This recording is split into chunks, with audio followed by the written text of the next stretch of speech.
대림절 마지막 주일, 오늘 마태복음 1장 21절 말씀을 우리가 함께 보기를 원하는데요. 제목은 구원주로 오신 예수 그리스도라고 잡아봤습니다. 매년 성탄절이 되면은 라디오나 TV 또는 근처에 있는 가게에서 여러 성탄의 노래들이 울려 퍼지게 됩니다. 우리는 그 노래를 캐롤이라고 부르기도 하는데요. 참 우리의 마음을 흥겹게 하고 우리의 마음을 기쁘게 하는 것은 분명한 노래들입니다. 그런데 그 노래를 듣고 있자면 우리의 마음 가운데 이런 생각이 들어요. 사람들을 즐겁게 하는 노래인 것은 분명한데 그것은 찬송이 아니기 때문에 예수 그리스도가 그 안에 계시는가라고 하는 의문이 가끔 들게 됩니다. 오랜 동안 우리에게 즐겨 부르던 캐롤 중에 하나가 꿈속에 보이는 화이트 크리스마스, 이 노래가 있지요. 미국의 가수였던 팻분이라고 하는 사람이 아주 히트친 노래고 지금도 성탄의 계절에 많이 부릅니다. 그 노래 들으면 참 멋있게 부른다라는 생각을 해요. 그러나 그 노래가 우리의 마음에 안겨준 것은 성탄절날 속이 쌓인 하얀 눈밖에 보이지 않습니다. 우리 아이들이 많이 부르는 캐롤송 중에 하나가 산타클로스 할아버지 오신다네. 애들이 놀면서도 불러요. 너무 유명해서. 근데 그 노래를 듣고 있노라고 하면은 우리의 마음의 잔상은 예수 그리스도가 아닌 아이들이 그냥 흥겨워하면서 빨간 포장, 파란 포장으로 된 선물에 가득한 것만 우리의 마음 가운데 남게 됩니다. 아무리 좋은 노래도 우리의 마음을 흥겹게 하는 노래여도 예수 그리스도가 그 가운데 계시지 않으면 성탄에 걸맞는 노래일까, 이런 의문을 갖게 됩니다. 성탄절에 있어서 가장 중요한 성탄절의 진정한 의미는 무엇일까요? 하나님께서 구유에 놓이신 예수 그리스도를 통해서 우리 가운데 뭔가를 주시고자 할 때 그것이 갖는 의미가 성탄절의 의미라고 할 수 있습니다. 오늘 말씀은 요셉에게 나타난 천사가 전해주는 예수 그리스도의 복음의 말씀입니다. 이름을 예수로 하라. 이는 그가 자기 백성을 그들의 죄에서 구원할 자이심이라 라고 하는 매우 복음의 핵심을 담는 천사의 메시지입니다. 성탄의 진정한 의미가 무엇인가? 오늘 이 본문의 말씀의 한 절을 통해서 우리는 그 답을 찾아볼 수 있습니다. 천사는 예수라, 이렇게 우리 가운데 오실 하나님의 아들의 이름을 언급을 했습니다. 여러분, 예수란 말의 뜻이 있다는 것 여러분 아십니까? 예수라고 하는 말의 뜻은 여호와는 구원이라고 하는 뜻을 내포하고 있습니다. 그래서 천사들은 아기를 가리켜서 예수라 이렇게 명명하고요, 하나님께서 그를 통해서 당신의 백성을 구원하신다고 하는 소식을 만방에 선포하고 있습니다. 무엇보다도 오늘 말씀 가운데서 여러분, 하나님께서 그를 통해 그의 백성을 구원하신다는 말이 훨씬 중요한 표현이라고 할 수 있습니다. 모든 사람의 죄 가운데서 구원주로 오신 예수 그리스도를 오늘 천사는 우리에게 소개하고 또 강조하고 권면하고 노래하고 있는 것입니다. 우리는 다 죄인이라고 성경은 말합니다. 여러분, 우리는 생각하는 것이나 우리가 행하는 것이나 모든 일에 있어서 선한 것을 도무지 찾을 수 없는 죄인된 생각과 마음을 갖고 행동하는 것이 우리의 모습입니다. 근데 심각한 것은 죄라고 하는 것이 우리의 마음 가운데 있을 때 우리의 삶의 모든 것들을 파괴하는 그런 성향을 갖고 있다고 하는 것이 심각합니다. 하나님과 우리의 관계는 영원한 것이라고 창조되었지만 이 죄는 하나님과 우리 사이를 분리시키고 말았습니다. 그러나 오늘 본문의 말씀에 나오는 천사들이 증언하여 주고 있는 진정한 메시아로서의 예수 그리스도의 소식은 자기 백성을 그들의 죄에서 구원하러 오신다고 하는 짤막하지만 모든 것을 말씀하고 있는 하나님의 메시지입니다. 오늘 대림절을 지나가면서 여러분, 이 말씀이 우리의 마음에 새겨지고 이 말씀이 우리의 귓가에 들려지고 이 말씀이 우리의 심령과 영혼을 이롭게 세워서 참된 구원에 이르는 하나님의 축복의 메시지가 될 수 있기를 바랍니다. 천사가 전해준 이 말씀의 의미는 무엇일까? 다시 한번 성경 속에서 그 의미를 찾고자 하는데요. 여러분, 첫 번째는 영원한 죄의 형벌로부터 구원하셨다고 하는 소식이 오늘 본문의 말씀의 근본적인 첫 번째 의미입니다. 한번 따라서 합시다. 영원한 죄의 형벌로부터 우리를 구원하셨습니다. 오늘 본문의 말씀을 읽어드리면 이는 그가 자기 백성을 그들의 죄에서 구원할 자이심이라 이렇게 말했다라고 쓰고 있는 것이죠. 여러분, 죄라고 하는 것이 무엇입니까? 여러 가지 것들을 생각할 수 있지만 가장 근본적인 죄의 의미는 관역에서 화살을 놓쳤다, 그런 뜻입니다. 궁수가 화살을 가지고 활을 쏩니다. 자기는 애써서 관역을 맞추려고 했지만은 관역에서 벗어나 관역을 놓치게 되는 그 모양, 이런 것이 바로 죄를 설명해 주는 가장 근본적인 의미입니다. 여러분, 하나님께서는 우리를 지으셨어요. 하나님께서 모든 세상을 아름답게 만드셨습니다. 그리고 온 세상이 사랑과 더불어 하나님을 찬송하도록, 하나님의 영광을 구하도록 우리를 이끌어내셨어요. 그리고 하나님께서 법을 주셨는데 우리가 어떻게 하나님을 섬기는지, 어떻게 하나님을 찬송하는지, 어떻게 하나님의 은혜 가운데 살아갈 수 있는지를 가르쳐 주셨습니다.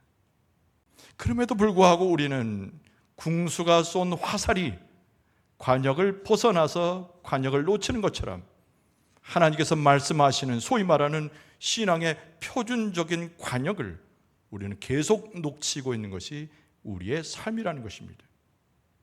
하나님께서 당신의 백성들에게 말씀하시길 너는 정성을 다하고 뜻을 다하여 하나님을 사랑하라고 제일 먼저 말씀하셨습니다. 근데 우리는 그렇게 하지 못했습니다. 하나님보다 세상을 사랑하고 하나님보다 다른 것을 사랑하는 존재, 그것이 우리의 모습이 되었습니다. 내 이웃을 내 몸처럼 사랑하라고 또한 말씀하셨는데 우리는 그것을 이행하는데 실패했습니다. 우리의 모습 가운데는 이기적이며 우리의 심령의 상태는 철저히 자기 중심적이어서 하나님의 말씀하시는 이 표준의 관역에 이르지 못하고 그 관역을 잃어버리는 어리석음의 삶을, 우리의 삶을 행하게 되었다는 겁니다. 그래서 성경 말씀은 우리에게 이야기를 모든 사람이 마치 관역을 놓쳐버린 궁수처럼 하나님 안에서 죄를 지은 죄인이 되었다고 성경은 말씀합니다. 로마서 3장 23절에 보면 모든 사람이 죄를 범하였음에 하나님의 영광에 이르지 못하더니 라고 말씀하고 있습니다. 그런데 여러분, 여기서 심각한 것이 있는데 죄를 짓고 그대로 살아가는 것이 아니라 그 죄의 결과의 대가를 치러야 된다고 하는 것이 심각한 문제입니다. 여러분, 우리의 삶의 끝은 우리의 모든 심판을 경험할 수밖에 없는 죄의 결과의 길로 내치닫고 있다고 하는 것이 우리의 삶의 죄의 결과의 심각한 부분입니다. 여러분, 하나님의 말씀에 뭐라고 읽었습니까? 죄의 삭은 사망이요. 여러분, 로마서 6장 23절에 그렇게 쓰고 있습니다. 에베소 5장 6절 하반절에 보면은 죄에 대하여 이르기를 하나님의 진노가 불순종의 아들들에게 임하니라 라고 말씀하고 있습니다.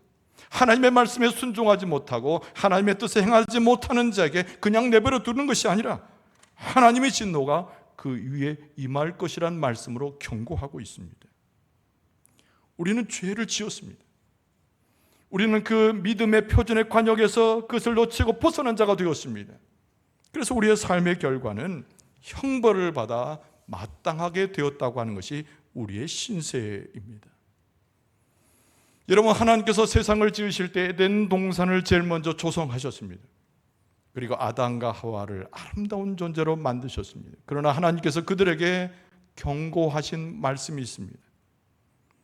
창세기 2장 17절 하반절의 말씀에 보면은 선악과를 가지고 언급하시기를 네가 먹는 날에는 반드시 죽으리라. 그 심판과 마지막에 하나님의 뜻을 이행하지 못하는 죄의 결과를 일러 주셨습니다. 그러나 여러분, 오늘 본문의 말씀을 대하면서 우리는 새로운 소망을 갖게 됩니다. 오늘 본문의 말씀을 대하면서 우리의 마음 가운데 새로운 희망을 갖게 됩니다. 왜 그렇습니까? 예수님께서 자기 백성을 그들의 죄에서 구원하시려고 우리 가운데 오셨다고 하는 하나님의 메시지가 천사들의 음성을 통해서 우리에게 들려지고 있기 때문에 그렇습니다. 우리는 죄의 형벌에 놓여져서 죽는 자가 되고 죄의 마지막 심판 때 올라와서 진정 우리의 삶은 모든 것이 끝나는 죽음에 이를 수밖에 없지만, 오늘 본문의 말씀은 우리를 구원하시기 위해서 하나님께서 예수 그리스도를 보내셨는데, 예수님은 진정 우리의 구원자가 되신다고 하는 메시지가 오늘 본문의 말씀 가운데 기록되어져 있는 것입니다. 그러면 오늘 본문의 말씀 속에서 하나 더 나아가 예수 그리스도께서 우리 가운데 오시면 과연 죄 가운데 있는 우리들을 어떻게 구원하실 수 있는가의 질문을 재차로 할 수 있게 됩니다. 여러분, 영국의 재판정에 있었던 유명한 일화가 하나 있습니다. 판사 앞에 한 죄인이 부름을 받아서 재판을 받게 되었어요. 근데 죄로 인으로 지목된 이 사람은 다른 사람의 노숙자였습니다. 가게에서 빵 몇 개를 훔쳤다는 제목으로 판사 앞에 끌려오게 되었습니다. 분명한 것은 그 남자는 빵을 훔쳤어요. 죄를 지은 것이죠. 작은 것이든 큰 것이든 범죄한 것입니다. 그래서 판사는 법을 따라서 그 사람을 유죄로 인정할 수밖에 없었습니다. 그리고 벌금형을 내리게 됩니다. 그러나 판사가 위에서 아래로 내려다보니 이 사람은 집이 없는 사람이요, 무일푼의 신세에 있는 것입니다.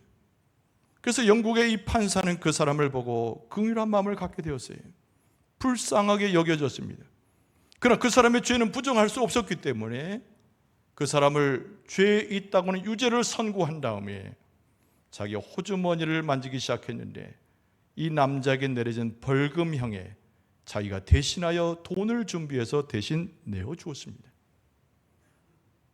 죄를 지었던 이 노숙자가 감동한 것은 말할 것도 없고, 그는 이 사건 이후에 새로운 사람으로 온전히 변화되게 되었습니다. 예수 그리스도께서 이 땅에 오신 일이 이와 매우 유사합니다. 우리는 죄인된 모습으로 그대로 있습니다. 아무것도 해결할 수 없는, 그 누구도 우리를 죄 가운데서 해방시킬 수 없는 상태에 놓여져 있었습니다. 우리는 죄인, 그 이름을 그대로 가지고 사는 존재였습니다. 그러나 예수님께서 이 땅에 오셔서 우리의 죄를 속량하시면서 예수님께서 친히 우리를 위하여 대가를 지불하셨습니다. 우리를 위해서 십자가에 달려 돌아가셨습니다. 자기의 삶의 모든 것들을 우리를 대신하여 대신 지불하신 사건이 예수 그리스도의 십자가의 이야기입니다. 여러분, 요한복음 19장에 보면은 예수님께서 십자가에 달리셔서 7마디의 말씀을 하셨음을 기록하고 있습니다. 근데 제일 마지막에 하신 말씀이 내가 다 이루었다라고 하는 말씀을 하시면서 운명하셨습니다. 내가 다 이루었다는 말이 무슨 뜻일까요? 여러분, 어원적인 의미로 보면은 내가 모든 것을 대신하여 지불했다라고 하는 매우 상업적인 의미를 갖는 어원입니다.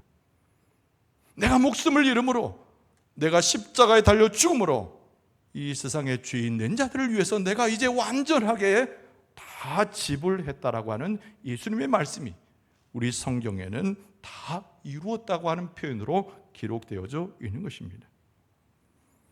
우리의 범죄에 대해서 우리의 형벌을 받을 수밖에 없는 상황 속에서 우리 예수님께서 죽음으로 완전히 대가를 치러 지불하심으로 우리는 새로운 생명을 얻게 된 줄로 믿습니다.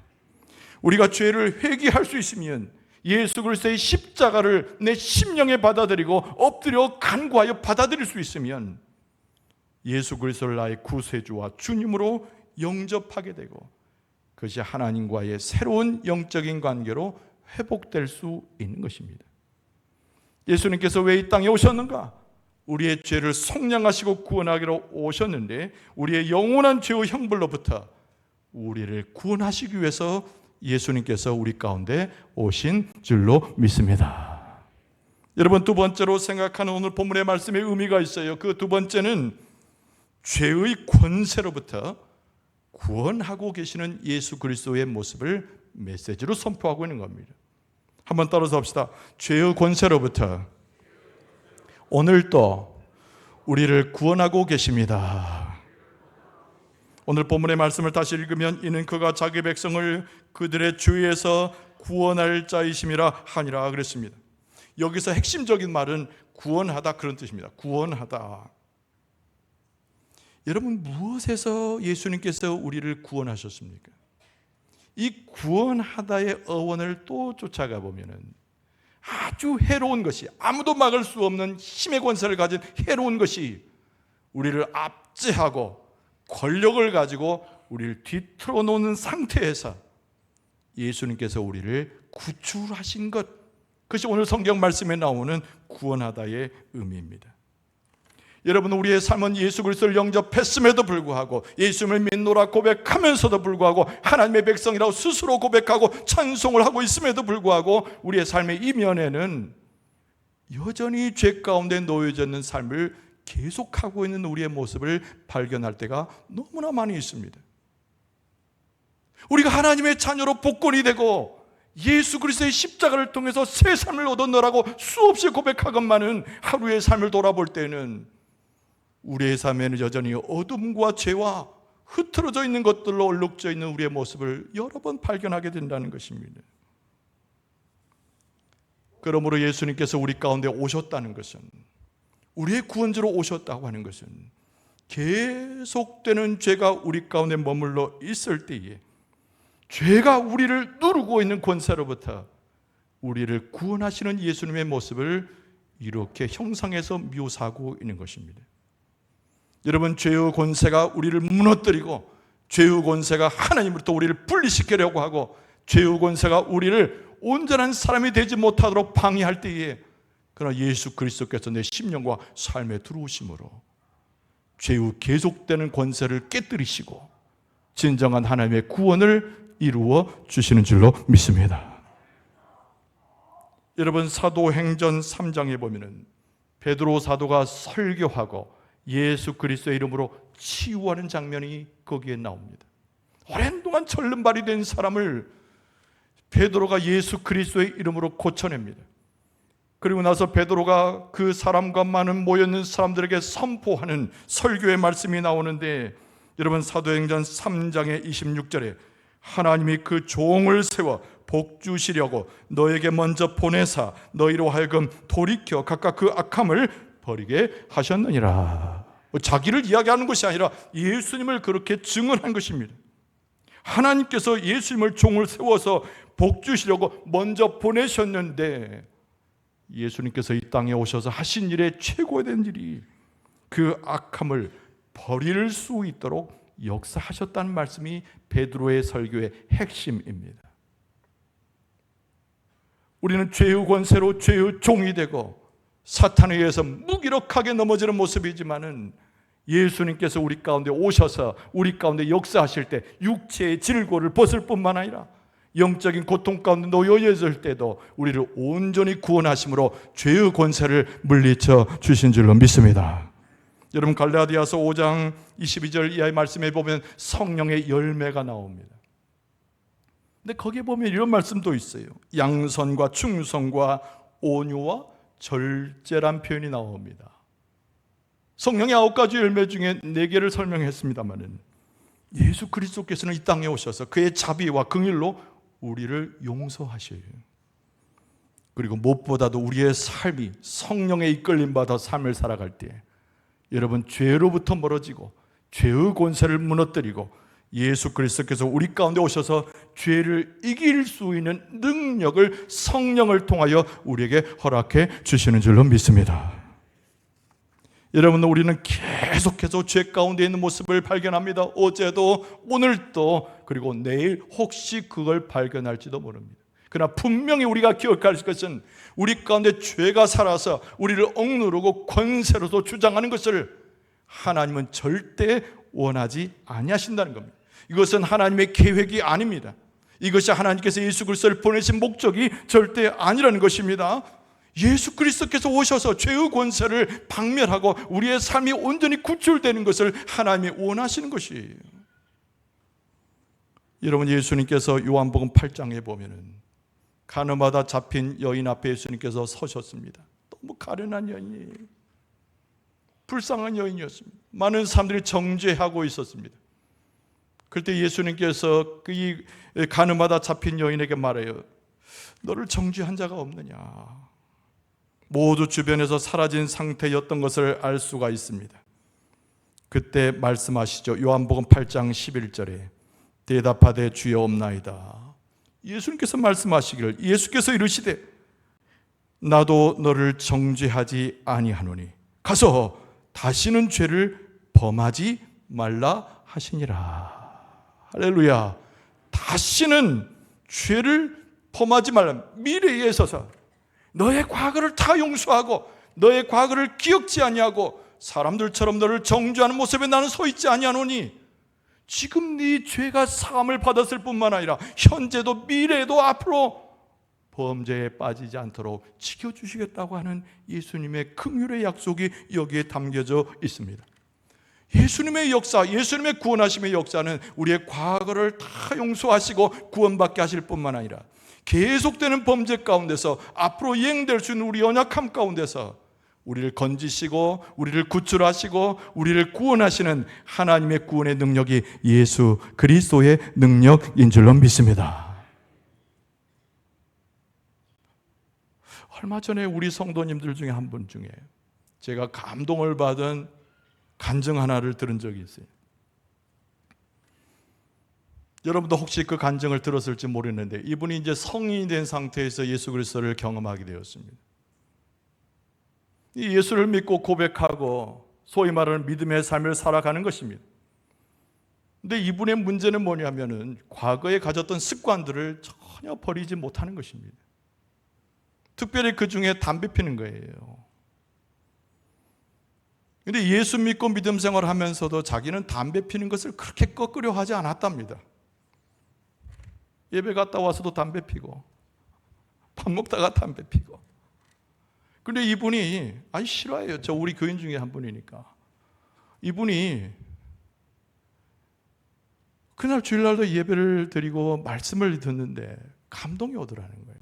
그래서 큰 은혜를 받았습니다. 너무 감사했어요. 근데 집으로 돌아가가지고 담배를 하나 피려고 하는데 담배 맛이 없고 매스가 없고 담배가 혐오족이 돼가지고 담배를 버렸답니다. 이야기 끝이에요. 신기한 경험을 한 것이죠. 큰 은혜를 받고 예수님을 진실로 만나고 하나님의 은혜를 경험했더니 자기가 생각지도 못한 자기의 의로운 삶이 찾아와서 그로 하여금 저절로 담배를 끊게 하고 담배를 멀리하고 죄로부터 벗어난 하나님의 은혜를 입게 되었다는 겁니다. 여러분, 우리는 한 번에 온전한 사람으로 변화될 수 있는 사람은 아닙니다. 그러나 계속되어 예수님을 영접하고 계속되어 주님을 체험하는 가운데 우리는 하나, 둘, 셋, 네 번 여러 번 반복을 통해서 우리의 삶은 의로워질 수 있고 예수님의 성품을 닮아갈 수 있고 예수님께서 사셨던 그 삶을 우리도 닮아갈 수 있다는 겁니다. 그 신학적 표현입니다만은 이것을 뭐라고 말하면 성화되었다 이렇게 말해요. 거룩하게 변해간다는 뜻입니다. 구약 성경에 나오는 수많은 낱말 중에 제일 중요한 낱말이 거룩인데 같은 의미입니다. 하나님의 거룩하심을 은혜 받고 예수 그리스도를 영접하니 저절로 따라가게 된다는 것입니다. 여러분, 그래서 히브리서 기자가 히브리서 12장 14절에 뭐라고 말씀합니까? 모든 사람과 더불어 화평함과 거룩함을 따르라. 고린도후서 7장 1절에 사도 바울이 말하기를 그런즉 사랑하는 자들아 이 약속을 가진 우리는 하나님을 두려워하는 가운데서 거룩함을 온전히 이루어 육과 영의 온갖 더러운 것에서 자신을 깨끗하게 하자. 여러분 오늘 집에 가면서 한번 질문해 보세요. 내가 과거보다 현재 내가 더 거룩해졌는가 질문해 보세요. 과거나 지금이나 똑같네? 과거보다 더 했네? 이런 문제가 나오면 심각해지는 겁니다. 여러분 성탄절이라고 하는 것은 예수 그리스도께서 선물 하나를 여러분에게 주시는 것인데, 믿음을 가진 자로서 하나님의 축복을 경험하는 자로서 우리의 삶에 개봉되지 아니하는 구속의 은혜라고 하는 선물을 주시는 절기가 성탄절 절기예요. 여러분에게 권고하기를 예수님이 주시는 그 거룩함, 예수님이 주시는 구원이라고 하는 그 선물의 포장지를 뜯고 우리는 개봉해 볼 수 있어야 됩니다. 그리고 내가 과거와 비추어서 내가 거룩해지지 않고 과거에 비해서 주님의 일을 더 영접하지 못하고 예수 그리스도의 중심으로 살아가고 있지 못하는 나 자신을 발견하게 되면 그 선물을 부여잡고 하나님 앞에 기도해야 되는 거예요. 간구하고 기도하고 하나님을 찬송하게 되면 예수 그리스도가 내 안에 구원을 가지고 오셔서 내 안에 거룩함을 가지고 오셔서 내가 진정 구원받는 하나님의 백성으로 거듭나게 할 줄로 믿습니다. 여러분 예수 그리스도의 오심이라고 하는 것은 현재 계속되는 죄가 나를 억누를지라도 그 삶 속에서 죄를 이기게 하는 능력을 예수님께서 주시는 것을 말씀하는 것이에요. 내 안에 어떤 죄가 있는가, 내가 감당할 수 없는 큰 죄가 있다 할지라도 예수 그리스도의 이름으로 하나님께 기도하고 예수 그리스도를 구원주로 나를 진정으로 영접하게 되면 큰 죄와 작은 죄에 이르기까지 그 모든 죄의 권세로부터 우리가 해방되고 죄는 물러가게 될 줄로 믿습니다. 바로 죄를 통하여 우리의 죄를 구원으로 이끌어주는 능력이 예수 그리스도의 구원의 능력이라고 하는 것을 깨닫게 됩니다. 오늘 예수님께서 뭐라고 자기 백성들 그들의 죄에서 구원하시게 오셨다고 천사가 우리에게 전하고 있습니다. 말씀을 정리합니다. 여러분 천사가 전하는 구원의 소식이 무엇이었다고요? 언젠가 우리를, 지금 현재뿐만 아니라 언젠가 우리를 믿음으로 온전케 하고 구원받은 자로 온전케 해서 하나님의 나라에 들어가도록 약속하고 있는 메시지가 오늘 선포되는 구원의 소식인 줄로 믿습니다. 이게 성탄절의 전부인 거예요. 이것이 바로 예수님께서 오셔서 하신 일입니다. 예수님께서 우리는 죄 가운데 있을지라도 자기 백성으로 명령하는 우리의 모든 모습을 통해서 우리의 죄를 구원하시려고 오셨습니다. 이번 성탄의 계절에 우리를 죄에서 구원하실 예수 그리스도를 영접할 수 있기를 바랍니다. 주 예수를 찬송할 수 있기를 바랍니다. 그리스도의 능력을 소유할 수 있기를 바랍니다. 할렐루야. 기도하겠습니다.